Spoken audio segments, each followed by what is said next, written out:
They thought replacing me with the CEO's son's girlfriend would be a bold, modern move. What they didn't know was I had built the system that kept their entire logistics empire running, and they were about to feel what it meant to cut off their own oxygen. My name is Brielle.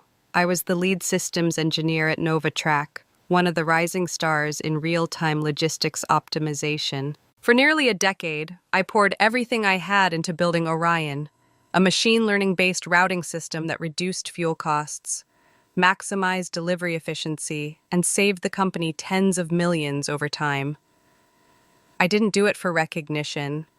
I did it because I believed in what we were building. I believed in logic, data, and smart, lean operations.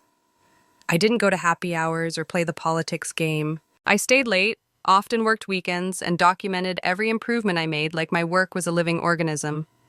But loyalty doesn't always mean security, especially when new leadership arrives with a different agenda.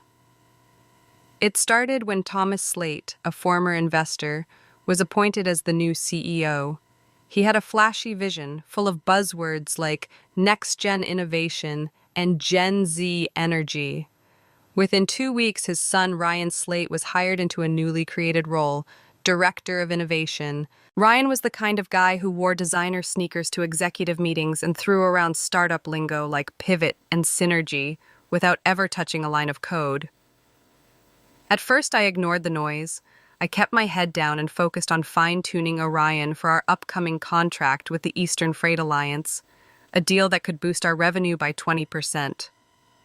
But things shifted fast. Ryan started showing up in tech meetings uninvited, interrupting engineers mid-sentence. Then came Kelsey, his girlfriend, introduced as a strategic operations consultant. She had a degree in marketing and had never worked in logistics. But within a month, she was shadowing me, asking questions that didn't make sense, reviewing documentation she didn't understand. The red flags weren't just waving, they were practically smacking me in the face. One Friday evening, as I was finishing a new load balancing feature for Orion, I noticed that our internal file tracking system showed my source code documentation had been accessed by Kelsey, without my permission, and she had exported a copy. I brought it up with Jordan, my direct manager. He shrugged and said, "Maybe she's just trying to learn. It's harmless." But his eyes didn't match his words. That was the moment I realized something bigger was unfolding. From that point, I began backing up everything to my personal, encrypted repository, each line of code watermarked invisibly, each component time-stamped and signed from my home IP address, just in case. Because somewhere deep down, I knew the tide was turning. I wasn't afraid. I was preparing. A week later, I overheard Kelsey in the break room talking to another manager, saying, "The Orion system is great, but it's built on outdated logic. We can totally modernize it." I mean, how hard can it be? I bit my tongue so hard it almost bled. They thought they were quietly pushing me out, but I had already begun designing something better, something smarter, something untouchable. They called it innovation. I called it betrayal, and betrayal has a way of coming back around. The announcement came on a Monday morning. I walked into the main conference room to find all the department heads seated, the air thick with something I couldn't quite name, anticipation maybe, or quiet dread. Thomas Slate stood at the head of the table with that performative smile he always wore during town halls. Beside him, Ryan looked relaxed, even smug, tapping away on his phone like this whole meeting was just a formality. Kelsey sat at the far end, lips curled slightly upward like she already knew what was coming. My manager, Jordan, wouldn't even look me in the eye. Thomas cleared his throat and launched into what he called a bold step forward. He used words like refresh, realignment, and cultural transformation. Then came the bombshell. NovaTrack was restructuring the systems division to embrace a more youthful, agile mindset. My role, he said, was being reimagined. I wasn't even offered a lateral move, just eliminated. The room fell silent. All I could hear was the ringing in my ears. Ryan stood up next. "We're excited to announce Kelsey will be leading the transition efforts in the Orion architecture. Her background in strategy and market adaptability is exactly what we need moving forward." I almost laughed out loud. Strategy? The woman barely understood what a staging environment was.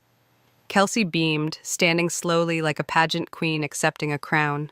She nodded at the room, then directly at me and said, "Brielle built a great foundation. I'm looking forward to modernizing it with a more flexible framework." My fists clenched beneath the table. Jordan slid a manila envelope toward me across the table. I opened it mechanically. Termination paperwork, signed and sealed. There was a severance offer, vague talk of future collaboration, and the subtle sting of betrayal so sharp I nearly forgot how to breathe. But I didn't cry. I didn't yell. I didn't give them the satisfaction. Instead, I looked right at Ryan. He smirked. Then he whispered something to Kelsey, and they both chuckled. I stood, nodded to no one in particular, and walked out. But in my head, a switch flipped. That day, they didn't just fire me, they handed me the narrative. I had already prepared. My entire Orion source code was safely backed up, watermarked, time-stamped, encrypted. I had exported the latest version just 2 days earlier, after Kelsey had accessed my files without authorization. My calendar had already been full of quiet coffee meetings with recruiters, and I had even demoed a prototype of a next-gen routing tool I was secretly building on weekends. My instincts had been screaming for weeks. Now I knew why. I went home, logged into my encrypted repo, and ran the integrity checks. Every key function, from the predictive analytics engine to the fuel efficiency logic, was documented, coded on my own laptop, outside work hours. I smiled at the audit trail. Legally, it was airtight. That night, I got a message from a recruiter I'd been speaking with, confirming a dinner with a promising startup, Skybridge. They'd heard about me through the grapevine and were very interested in someone with real-world ML logistics expertise. I replied, "I just became available." But NovaTrack didn't stop with the termination. Over the next few days, I began hearing whispers from my old team. Kelsey had started making changes to Orion, deleting directories, cleaning up redundancies, she called it. One junior dev told me she removed a core library because it had too many nested functions.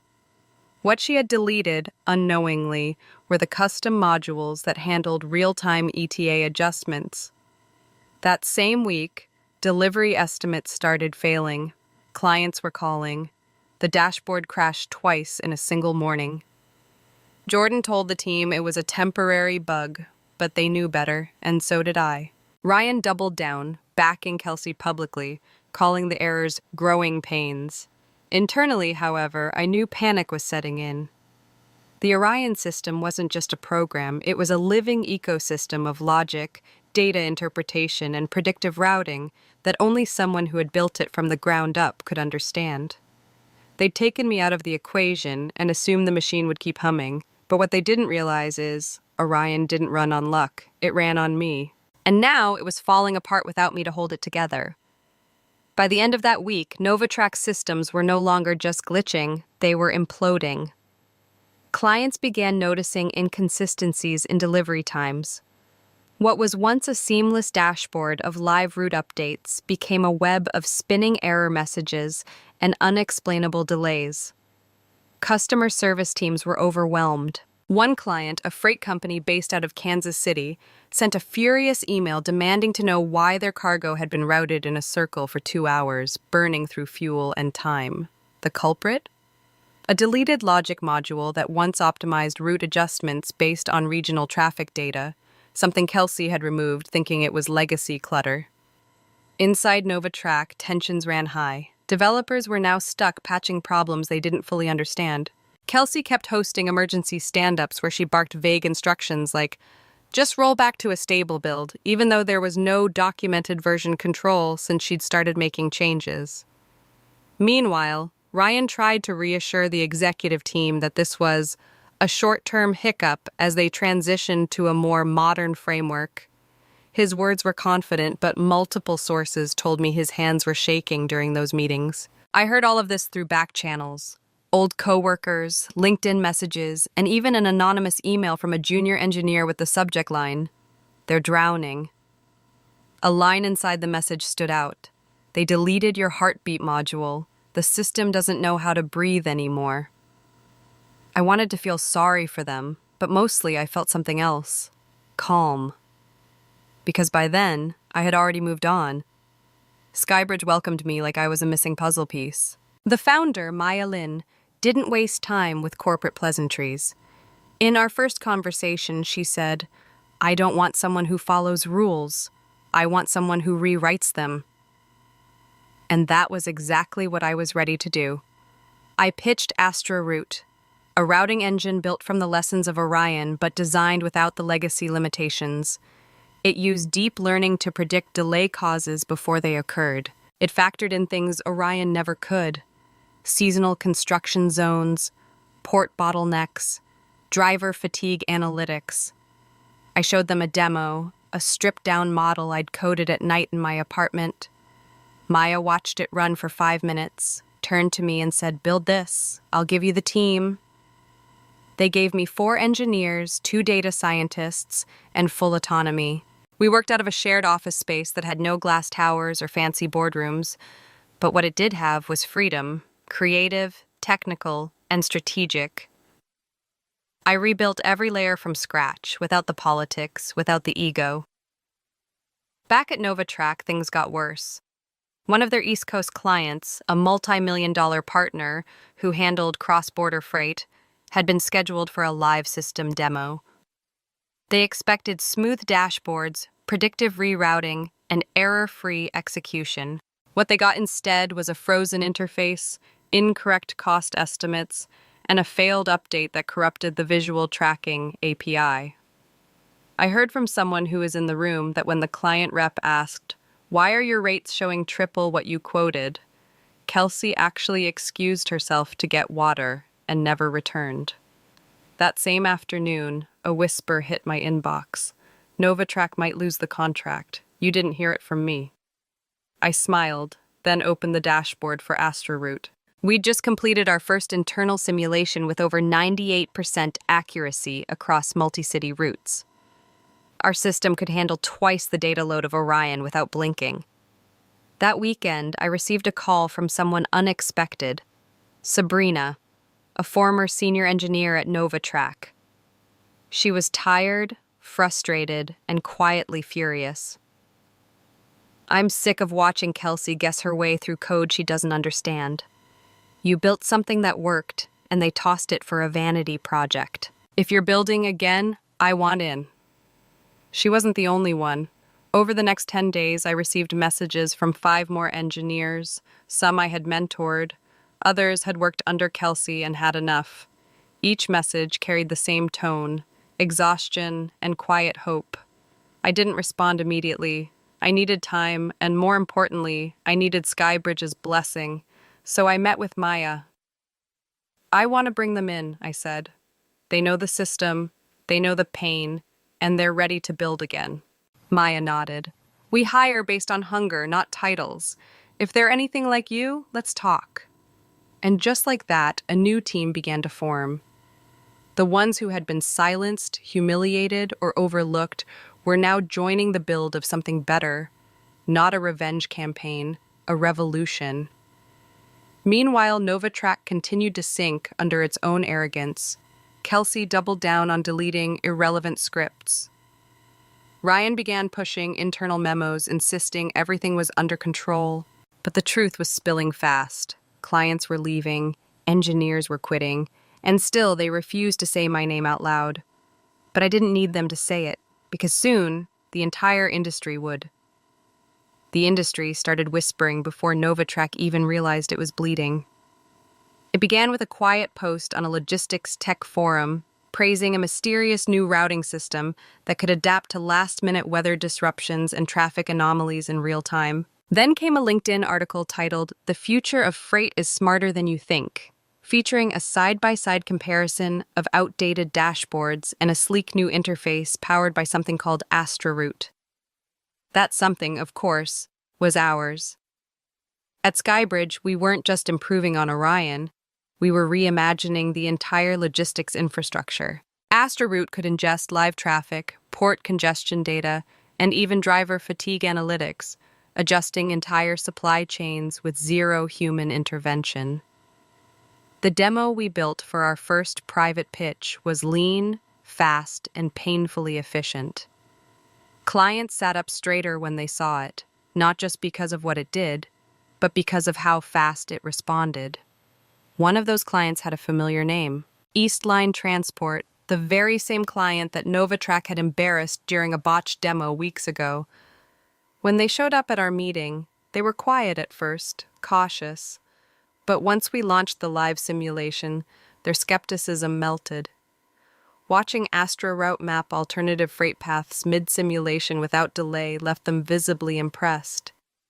Their lead engineer leaned back and said, "This is what we expected last time from them." They never said Novatrack by name, they didn't have to. 2 days later, Eastline reached out with a formal proposal to begin contract negotiations with Skybridge. That meant not just a potential client win, but a massive symbolic blow to Novatrack. And once Eastline moved, others followed. Inside Novatrack, things unraveled fast. I knew because my inbox kept buzzing with updates from former teammates, still navigating the chaos. "They've hired consultants to figure out what's wrong with Orion," one message read. "It's a mess. Kelsey won't admit she doesn't understand it, and Ryan's pretending it's all fine." But it wasn't fine.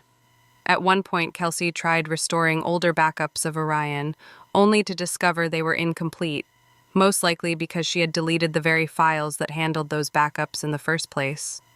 One Friday, during a client call, the entire system crashed mid-demo. No one could recover it in time. The client hung up. Meanwhile, I was preparing for something bigger. A podcast invitation landed in my inbox. Logitech Pulse, one of the top shows in the freight tech world, wanted to feature me. Not AstroRoute, me. The engineer who'd quietly built the system behind one of the most talked about platforms in logistics. I almost said no. I didn't want to be the face of the failure that came before. But then I thought about every woman who'd been replaced by someone's girlfriend, every coder called too technical, every engineer passed over because she didn't fit the new culture. So I said yes. And when the episode aired, something changed. I didn't call out names. I didn't rant. I simply told the story. How a functional system was replaced for image, how innovation died when politics won, and how I chose to start over, smarter, stronger, and free. It resonated. The episode went viral across industry circles. Messages poured in, support, admiration, curiosity. Former Novatrack clients reached out, former engineers sent resumes, and suddenly, I wasn't just building AstroRoute, I was building a movement. The morning after the podcast aired, my inbox was a storm. There were LinkedIn requests from former clients who had once brushed me off in boardrooms, emails from mid-level engineers asking if there were any open roles at Skybridge, and even a short note from a woman I'd never met. "Thank you. I've been pushed aside too, and hearing your story gave me the strength to push back." But the most surprising message came from someone I hadn't heard from in over a year, Carla Vincent, a former VP at a partner firm who had always been polite but distant. Her message was just 2 lines. "We should have seen your value. Let's fix that." Attached was a proposal for a strategic collaboration between Skybridge and their West Coast distribution network. This wasn't a wave. It was a flood. Skybridge moved quickly. Maya, our CEO, cleared her entire schedule to handle incoming interest. We set up back-to-back demos, sometimes 3 in a day. Our pitch deck was updated daily, stats refreshed after each client integration. And every time we showed AstroRoute in action, especially its real-time correction features and intelligent load balancing, executives leaned in like they were watching magic unfold. It wasn't just code, it was clarity in chaos. And somewhere in that chaos, Novatrack was spiraling. A former colleague, Sabrina, now officially on our team, started sharing snippets of internal fallout. Kelsey had reportedly tried to install a third-party tool into Orion's back end to make things easier to manage. What she didn't realize was that this tool overwrote key configuration files and corrupted a portion of the database schema. In a panic, she attempted a manual rollback without consulting the dev team. The result? An entire week's worth of shipping data vanished. Ryan blamed the devs. Kelsey cried in a meeting. Jordan, my old manager, apparently just sat in silence. Meanwhile, NovaTrack's help desk was drowning in tickets, and their two largest enterprise clients had begun exploring other options. One of them was already sitting in our lobby. We signed a letter of intent with Northern Bay Freight, a company worth more than NovaTrack's last 3 quarters combined. And as the ink dried, I realized something. Astronaut had become more than just a product. It was a signal that there was a new standard, and it had nothing to do with titles or surnames. After the deal closed, we hosted a small gathering in our open plan office. No champagne, no press, just quiet celebration. Someone brought donuts. Someone else played a playlist called Victory Laps. For the first time in years, I let myself feel pride without checking who was watching. And then, as if on cue, my phone lit up with an incoming message from a number I didn't recognize. It was Jordan. "We need to talk, it's urgent." I didn't respond. The next day, a formal email arrived from NovaTrack's HR department with the subject line, Potential Opportunity. The attached PDF was a buyout offer, an official request for me to return to NovaTrack as Chief Technology Officer, with promises of full autonomy, direct board access, and a compensation package that nearly made me laugh out loud. At the bottom was a request for a confidential conversation and a line that read, "Your leadership could stabilize the future of this company." Stabilize? They hadn't just destabilized the system, they'd imploded it. I forwarded the file to Maya and our legal team. Maya raised an eyebrow and said, "What do you want to do?" "I want them to pay," I said simply. "Not just money. I want the truth on record." So we drafted our counter. An $8 million licensing deal for Astronaut with one non-negotiable condition, a formal public acknowledgement that I was the original creator of Orion and Astronaut, and that I had been wrongfully removed. Silence from NovaTrack for 2 days. Then another email, this time from their general counsel, requesting a meeting. We met in a neutral office downtown in a room that reeked of tension and desperation. Across the table sat Jordan, hollow-eyed, and a legal team that looked exhausted. Their lead counsel tried to haggle over language. My attorney shut that down fast. "The facts aren't up for negotiation," she said. "You can pay now or bleed clients indefinitely." Eventually they caved. And in the final version of the agreement, there it was, on the record. NovaTrack formally acknowledges that Brielle Andrews is the sole and original creator of the Orion routing framework and the Astronaut predictive system, developed independently and without the use of company-owned intellectual property. I signed without a second thought. Later that night, as I sat on my balcony watching the city hum below, I opened the official press release they had published. My name was in the headline. My work was in the spotlight. And for once, the truth wasn't buried in someone else's footnote. The same people who fired me had now paid millions just to access the system they once called outdated. And yet, as I read those words, I didn't feel vengeance. I felt justice. The public acknowledgement changed everything. Once NovaTrack issued their official statement admitting I was the original creator of both Orion and Astronaut, the industry erupted. Trade publications ran headlines like, "From discarded to dominant, the woman behind the code, and NovaTrack pays the price for nepotism." I didn't chase the attention, but I couldn't deny its impact. Within 48 hours, I had interview requests from 5 major tech podcasts, 2 national business outlets, and a logistics innovation panel that had once rejected me as a speaker. Now they were offering a keynote slot. Meanwhile, inside NovaTrack, the collapse wasn't just technical, it was cultural. Jordan resigned quietly 2 days after the licensing deal was signed. Sabrina sent me a grainy video of him leaving the building, shoulders hunched, his badge clinking in the tray as he exited. Ryan was suspended pending internal review, though unofficially everyone knew he was being phased out. Kelsey? Gone. Kelsey? She deactivated her LinkedIn and deleted her Twitter after backlash flooded every corner of industry social media. Screenshots of her now infamous Slack messages surfaced online. Messages mocking Orion, belittling outdated engineers, and laughing at the idea that someone like me could still be relevant in 2024. Turns out relevance doesn't care about your opinion. It cares about results. What few people knew was that Kelsey had triggered one last disaster before her exit. In a desperate attempt to salvage what remained of Orion, she tried to implement a patch that rewrote the core analytics engine, an engine she didn't understand. The patch introduced a security vulnerability so massive that vendor data was accidentally exposed during a live sync.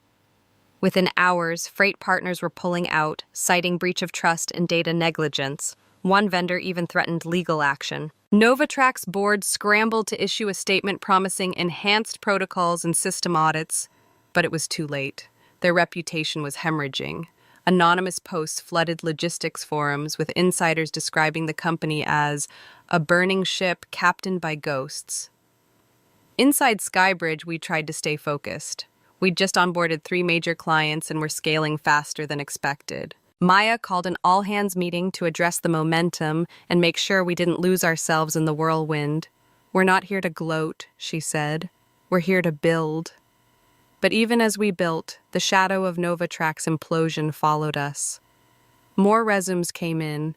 People from teams I hadn't spoken to in years reached out asking for a second chance, for a place where talent mattered more than titles. I couldn't take everyone, but I remembered every face that stood by me, and every face that had looked away. That week, I launched a new internal initiative, the Orion Fund.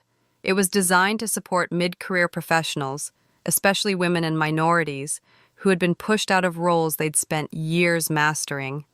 The goal wasn't just to hire, it was to rebuild confidence, skills, and futures. One of our first applicants was Marisol, a systems analyst who had once trained Kelsey, quietly in the background, never getting credit. She told me, "I used to think being invisible was the price of survival. Your story changed that." She's now leading a new feature development for Astra Route 2.0. As for Novatrak, their silence says everything. The ones who thought I was replaceable had written me off. Now they pay royalties to use my system, while I use that money to uplift the very people they overlooked. And this is just the beginning. 6 months after Novatrak's public collapse, I stood behind a glowing red TEDx sign, waiting for the cue to step onto the stage. The room was quiet but charged, filled with professionals, students, and leaders from industries I had once only hoped to break into.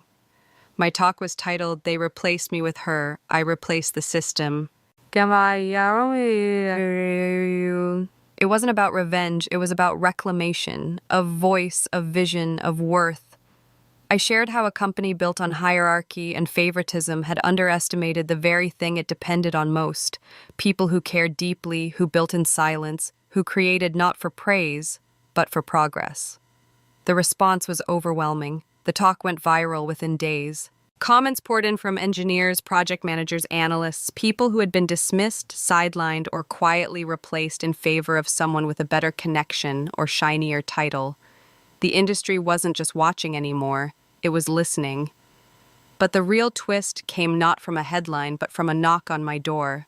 Emma, a brilliant software architect who had once worked under Jordan and left in frustration, showed up at Skybridge's office with a portfolio and a quiet smile.